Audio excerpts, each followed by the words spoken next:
भारत के भौतिक विभाजन में पहला प्रश्न इस प्रकार से पूछा जा सकता है कि भारत को कुल कितने भौतिक भागों में बांटा गया है। तो एक भूगोलवेत्ता हुए हैं एसपी चटर्जी, उन्होंने भारत को 4 भागों में बांटा है।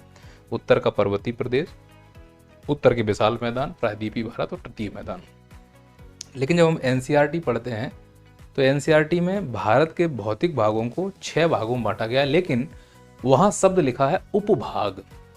तो एनसीईआरटी के अनुसार भारत के 6 उपभाग हैं। उत्तर का पर्वतीय प्रदेश, उत्तर का विशाल मैदान। एनसीईआरटी ये मानता है कि जो उत्तर के विशाल मैदान है इसी का एक्सटेंशन है मरुस्थल।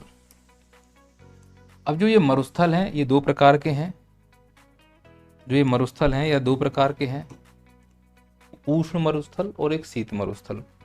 उष्ण मरुस्थल जो 0 से 30 के बीच में पाए जाएं, शीत मरुस्थल जो 30 के ऊपर पाए जाएं। मरुस्थल कहने का क्या मतलब?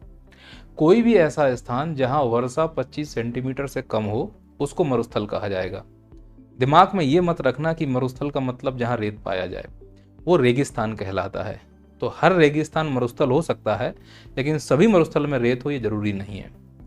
अब उदाहरण करते हैं उष्ण मरुस्थल का। भारत में देखेंगे तो राजस्थान का थार मरुस्थल जो कि उष्ण मरुस्थल का उदाहरण है, और राजस्थान का जो थार मरुस्थल है वो दुनिया के सभी मरुस्थलों में सर्वाधिक जनसंख्या घनत्व वाला मरुस्थल है। 84 व्यक्ति प्रति वर्ग किलोमीटर उसकी जनसंख्या है, जो दुनिया के सभी मरुस्थलों में जो उष्ण कटिबंधीय मरुस्थल है उनमें सबसे ज्यादा है।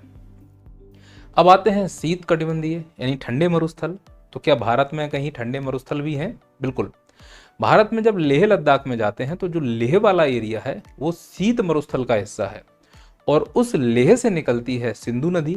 तो सिंधु नदी का जितना हिस्सा उस लेह और पिन घाटी एरिया से होकर निकलता है, उसकी सहायक नदियों का उतना हिस्सा मरुस्थल में काउंट होता है। तो अगर यह पूछा जाए कि भारत में से कौन सी नदी मरुस्थलीय बेसिन के रूप में जानी जाती है, तो वह सिंधु नदी का वह हिस्सा जो लेह और पिन घाटी के अपनी सहायक नदियों के साथ बटोरे हुए है।